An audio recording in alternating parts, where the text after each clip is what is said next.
life treating you? Good, good. Yeah? Anything special happening that's really good? Yeah, actually, I'm visiting Armadale, and it's been great. You're visiting Armadale from Canada. Yep. I'm doing a comparison for my PhD thesis between Canadian and Australian Aboriginal women's autobiography. And several of the women from the Armadale area, several Aboriginal women, have written their life stories. And so I've come to interview them. Are you heading to a career in anthropology? No, hopefully, well, I'm doing it through the English literature department. And so hopefully I'll be a professor someday. In what area and where geographically? I don't know. The terms of my visa require that I go back to Canada after I've been here, and so hopefully I'll work in Canada for a while. But Australia's been great to me, so. Yeah. How long have you been here altogether? 6 months, and I'll be here for 3 years. So it's just a starting point, but it's been fascinating. What about your own background in Canada? Well, it's varied and long.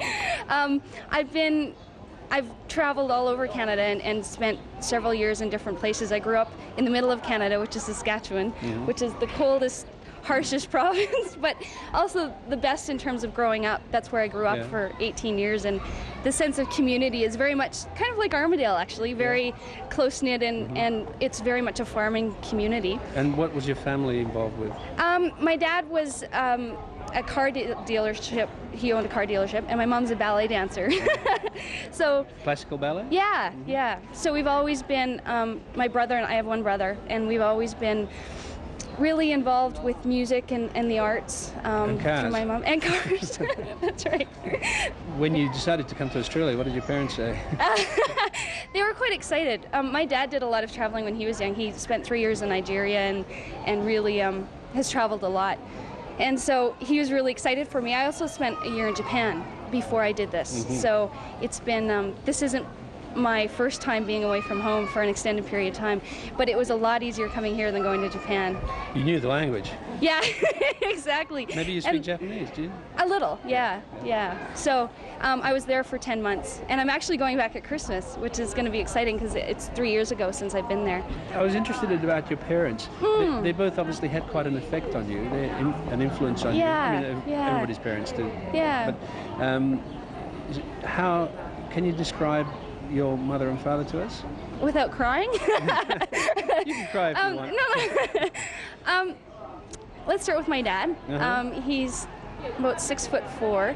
My mom's about 5'2". He's about 300 pounds. She's about 100 pounds. So it's quite a mix when you see them walking down. They're the best dancers.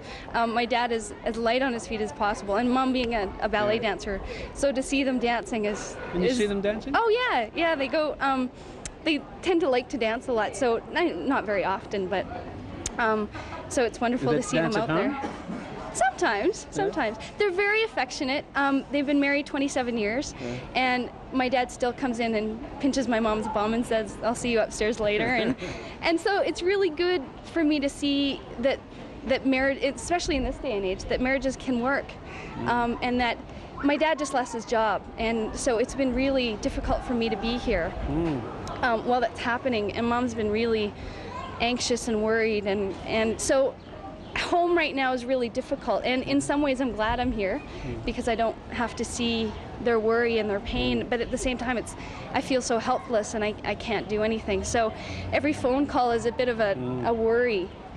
But how come he lost his job? I thought it was his dealership. Well, it was in Saskatchewan. He's now living in Victoria, and the company that he was working for, he was general manager. He liked to play with other people's money more than his own, and so the dealership was bought by another person, and he sold it off. And so the new owner took over his job. The rest of the staff didn't lose their jobs, but Dad did. And so after being in the car industry for, 27 years, and to be 55 and have to start looking again is always difficult.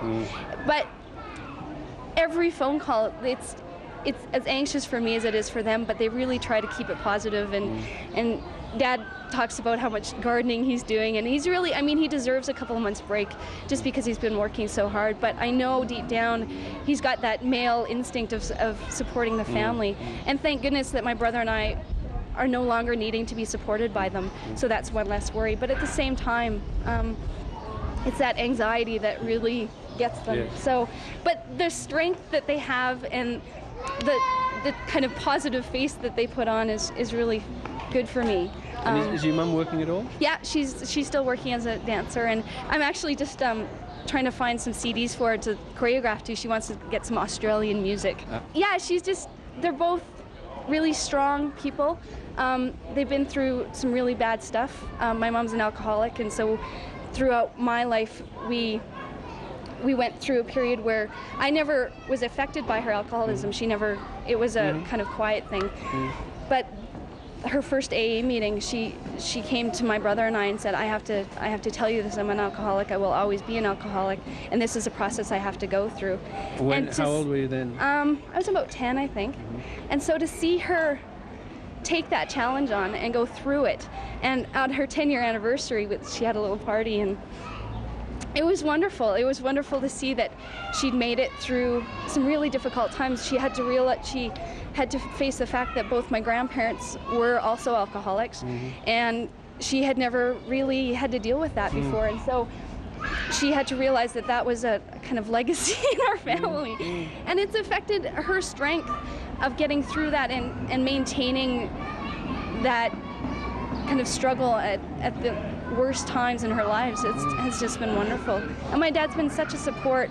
And I think the most difficult part for her right now is he's always been there for her, and now she has to be there for him. And I think that turnaround in roles and seeing him on the weekend side has really, as kind of hip and happening as they are, they're still very much in the male-female roles. And so I think that change in position for her to support him has really been difficult. What about your brother? How'd you get on with him? Oh, that's a tumultuous one as well. We were best friends when we were kids, and we hit high school and it completely dissolved. Part of the reason being that I was a year older. We're only 13 months apart, and I did everything first. I had the better marks. I was the president of the symphony band, and I was president of the choir, and I was the achiever, and it was really hard for him to come through, and he always considered himself, and people would always consider him Christine's brother. And that was really difficult. And I think it was a lot of jealousy, it was a lot of ego on my part. For instance, one time he started to play the trumpet and I was playing the French horn, and there was a jazz band audition coming up, and I decided that I wanted to be in the jazz band, but you can't play French horn in the jazz band. So when he was at home one day, I picked up the trumpet and I started to practice, and we had auditions, and I auditioned and I got in and he didn't, and that was really... Cut him up. Yeah, and that was the worst. That was really mean of me, and I look back in those days and think, why would I do such a thing and hurt him so much? But I don't know what it was. I don't know what phase I was going through. So that was about 4 years of really fighting and trying to... I mean, that part of life is difficult anyway for any adolescent. And so he really had to find himself, and I think the best part he could have done was the day after I graduated from grade 12, my parents moved out west. And my brother was going into grade 12, and he had to decide whether he was going to stay where he was and finish his last year with his mates, or whether he was going to go with my parents and start a new school in his last year. And that's what he did. He went with my parents, and it was wonderful. He went into a new school, became, the belle of the ball, and got the lead in the musical, and really established his own friends who knew nothing about me, couldn't care less who I was. I was starting university, so I wasn't at home, and it was a wonderful identity building experience for him, so that when he came to university, we started rebuilding our relationship. And since I've been away for so long, I went to Japan for a year, came back to Canada and did my master's. He left for Europe for 2 years, came back, and I left for Australia. So we haven't actually been in the same place for very long. But you feel that the relationship is rebuilding? Yes, and mostly through letters and through talking on the phone every couple of months.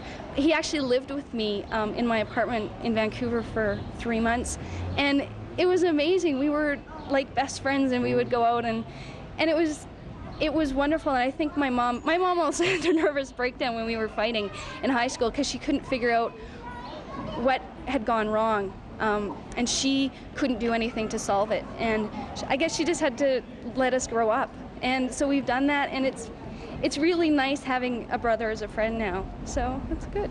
You've traveled a lot. Yeah. What does that do to friendships and relationships? Oh, it's difficult. It's really been, I've lost contact with a lot of people, but I've realized that everywhere I go I meet new people. So I've really tried to make a social support system for myself wherever I go, and that's been good. The experience of I love meeting new people, and everybody I meet has something new to teach me and show me, and have different experiences that they can share with me. So the fact that I lose some while gaining others it balances out in the end. And the people that I've really connected with will be there forever, and it doesn't matter where I go or what I do or where they go or what I do. If I don't speak to them for 3 years or 5 years, the next time we see each other, it doesn't matter. I mean, we're the same people inside, and it'll really, it just comes back. And we give each other hugs and sit down for a coffee, and that may be the only hour we have together in an airport, but it's just nice to know that they're still around and still support me. Romance? There's been some of that. But again, I left a relationship when I came here, and that's been difficult. Did you have to break the relationship? No, I think it was a mutual thing. I knew that I was going to be here for a long period of time, and the relationship had run its course anyway. But it's difficult because he's currently moved on to a serious relationship, and it's really been difficult for me being here. I haven't gotten into a new relationship, but that's okay because I'm really busy, and I'm not looking, and I'm not desperate, and I'm not kind of pining away. But at the same time, I spent 4 years with this man, and he's gone on, and that it's hurt my ego more than anything. I wanted him to find a way for me forever. At least for a couple of years. Yeah, exactly. So that when I came, or I wanted to come here and find someone first, but that didn't work out.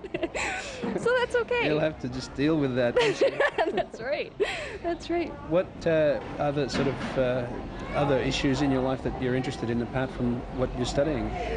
Oh, well, I'm in 2 choirs at the University of Queensland, and another choir in Queensland, or in Brisbane, and I've really tried to keep up my music just because it's been such an important part of my life, and it's really a connection with my mom, because my grandmother and my mother have been in choirs all their lives, and so just sitting in that choir reminds me of my mom, so that's really important. I've also started Taekwondo, which has been interesting because I've been in the hospital twice and got kicked in the mouth 2 days ago. So it's been quite a chore, but very interesting in terms of I didn't know how competitive I was until I got in there. So and you're really kicking it. Yeah, and when you've got a punching bag in front of you, it's amazing what you can do to it.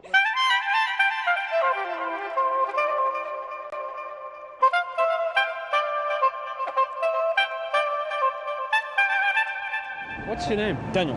Daniel. My name's Andrew. Nice to meet you. What are you doing in Brisbane? I'm studying at the moment. What do you study? I'm doing hospitality management. So you want to be a what? Do you have a specific? Nothing to do with hospitality. I don't know. All right, that's why you're studying hospitality. That's right. So you can avoid it. Yeah. So what would you like to do? I'm trying to get into environmental science at Griffith University next year. So that's my goal. Where were you born and bred? Gold Coast. Right. So you're kind of local. Yeah. I've been up here for the last 88, 89. So it's 8 years. Yeah. And your folks are still down in the Gold Coast? No, I moved up here with my mother when my father passed away. I was separated when I was about 9 or 10, I think it was, and when I was living with my father up until that stage, and when he passed away, I moved up here with my mother and my stepfather. Had a bit of a difficult start there. I'd say so. Had a lot of problems growing up, and nothing out of the ordinary. Do you have siblings? No. So you're the only. You ended up staying with your father when they were separated. That's fairly unusual.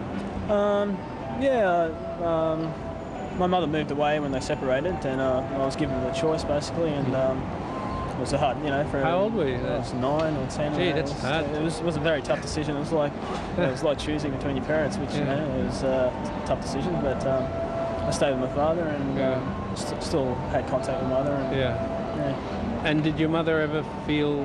Do you know if she ever resented that? If she felt hurt by that? No, she was having troubles of her own at that time, and I can understand now, looking back. I was very hurt at the time that she'd do that, but I can understand why she would have got out of the relationship. And so no, I don't think she was too hurt about that. No, she understood. And when you moved back after your father passed away, was that illness? It was sudden. He had a heart problem, and it was quite sudden. No one expected it. He was still hadn't shown any signs of it, but. How old were you then? So how much later was that? That was about 3 years later. I was about 12. So then you moved back with your mother and moved up here to Brisbane, and it's great up here. Did those things disturb you emotionally? Do you think? Was it a problem? For sure, yeah. During that time, it's very tough. But did it reflect itself in school or anything like that? Or? Yeah, I had a lot of trouble while I was at school with that whole time from when my parents separated. There was a lot of things going on at that time, and was it upsetting and distressing, traumatic, or was it just sad for you? In the beginning it was traumatic and mainly just upsetting, and it's quite sad to see everything kind of you've grown up with, and then it's all disbanded, and it's a totally new life. And there was other marriages, remarriages, and it's all very hard to cope with. And it did start to show itself later. I had a lot of emotional troubles after that. It obviously is something that you can look back on in one respect. That's one thing, looking back on it, but living through it at the time. Like I was saying earlier, I've learned a lot from it now, but at the time, it was a bit difficult. Do you think it contributed to making you a stronger person? Do you think? Now yes, it has. Deal with a bit more. Yeah, it has now.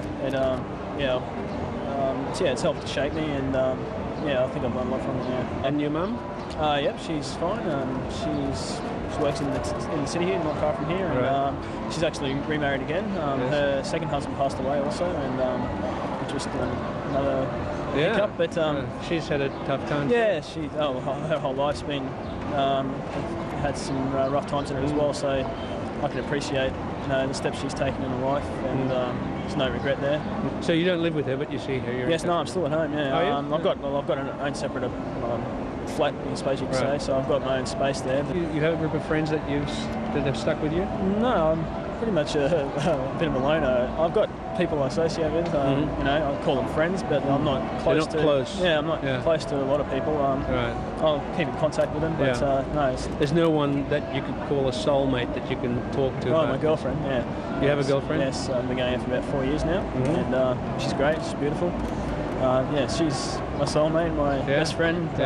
Yes, just as well you've got her. Yeah, that's great. I don't know what I'd do without her sometimes. Actually, the relationships helped me to open up a lot more. It's great to have someone that will listen. It's pretty objective, and it's someone that I haven't got a past with that's got some resentment in there. It's I consider her best interest, and she considers mine, and it's great to have someone that's objective and can listen to you in that way. So. What about her background? Does she have need to discuss her problems with you? Well, she's had for want of a better word, she had a more stable upbringing, and her family are great. I get along with them really well. Father and mother, siblings, they're a great bunch. So she's got her own problems. She's studying, and just day-to-day life. It's got to presents its problems, so she's got stuff to talk about as well. Yeah. This is the only serious romance that either you've had, I suspect. Yes. Serious one. Yeah. So. Did it start out as a serious romance? We were quite infatuated with each other when we first met, and went through the stages. It was great, and then there's some problems, and there's been times when we've taken some time apart, not a great deal of time, but just time to think about things. But now it's even during our relationship, there's been a lot going on, so that's helped to bring us closer together. And just now it seems like she's part of my life, and I wouldn't want any other way.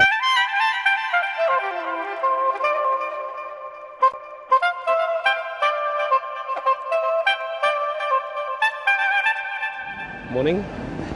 Are you together? Yes. In a sense, speaking, as it were. Yes, we are. Yeah. Can you're engaged? Engaged. Newly engaged? No.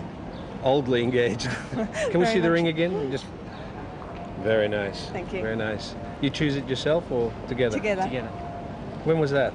7 years ago, I guess. 7 years ago. You can't agree on a date? You can't rush these things. Where did you meet? Work. Work? Doing what? Terry worked on a construction site as the earth moving contractor, and I was the secretary. For the Civil and Civic? For the company that hired Terry? Yes. Right. Yes. What's your name? Tammy. Tammy. Tammy and Terry. Terry. Right. And are you still in the same business? Yes. And you? Yes. You're still together? Yes, that's pretty amazing, isn't it? At first glance, you look very different types of people. Are you in fact different, or are you pretty similar really? Similar with opposites attract, I guess. At first sight, couldn't stand him. You couldn't? No, didn't like him at all, but then, seen the nicer qualities once I got to know him. Right. And you? What do you think? I don't want to put words into your mouth. No. No, she's lovely. And at first sight, you thought she was lovely too? Yes, but I only just liked her as a friend. Right. And did that last for a while, friendship? Yeah. 2 years? 2 years. And how did you change your mind? I mean, how soon and on what basis? Was there something that triggered you changing your mind about him? He was pleasant to me instead of being sarcastic, I guess. And I thought, oh, there's more to this fellow than meets the eye. Is it every day? Is it a sort of a natural part of your makeup? Natural. Absolutely. Yeah? Absolutely. Yeah. You're going to be sarcastic to us? No, no. I don't like being nasty. Right. Just. He's more of a joker. If there's a party, he's the life of the party. Right. Which is great. Right. In fact, we went to an engagement party, a 25th anniversary party. We knew nobody but the couple. Mm-hmm. By the end of the night, people were shaking our hands thanking us for coming, which was just incredible. You were the entertainment. So, you're living together? Yes. Yeah. When did you decide to do that? 7 years ago. We About built a home. When you got engaged? What's the story about that? About the wedding? Is that something that sort of you keep putting it off? We do. We've had, we've got the wedding dress. Just a case of, I guess, the money factor. Yeah. We see priorities in establishing the home and getting rid of the debt, which we've almost done. We've got friends that have borrowed $15,000 for a wedding and a honeymoon, and they've come back and they're just burdened down with all this. Yeah. And you think. But then we even looked at a cheap registry wedding, but then we didn't want to do that because that's not our style. We'd rather spend the money and have special guests than regret it later on. Yeah. So it's just on the back burner at the moment. Right. And we're good friends anyway. Yes. Yeah. I mean, there's no rush. No. Yeah. Oh well. I mean, I don't want to. Marriage is good, I suppose, but I mean, if you're not good friends, it's not going to last anyway. So, true. I mean, we're really good friends, and we're engaged. So we're sort of happy with that at the moment, I suppose. What were you doing today? Where are you going today? We're just doing some Christmas shopping. Already? Yes. Well, we've Tammy's nearly just finished. about got it all done. So. Yeah. You're organised? She is organised. And you? I like being organised. But you're not so much organised. No, I'm not so much organised. Right. Is that a cause of some friction sometimes? No. I think we work well together. Yeah. Tammy is a better organiser than myself. But then again, I enjoy the way she has everything organised too. So. Tell us a bit about, or maybe you should tell us a bit about Terry. Little word portrait. Oh, okay. If I were to describe Terry, I'd describe him as his horse that he loves and rides. She's a purebred Arabian.